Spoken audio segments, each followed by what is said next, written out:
भैया हम भोजपुरी गायक सिंगर पृथ्वी दीवाना आज रघु लोगन के हाथ जोड़ के प्रणाम करतानी।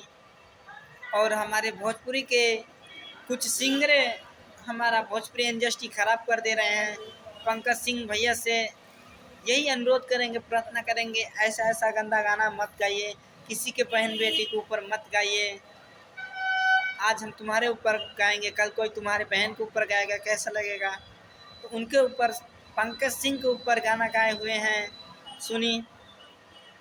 बड़ा हिम्मत हो गईल बा पंकज सिंह सार में, पंकज सिंह सार में पूरा पब्लिक मिल के मारी इनके बीच बाजार में।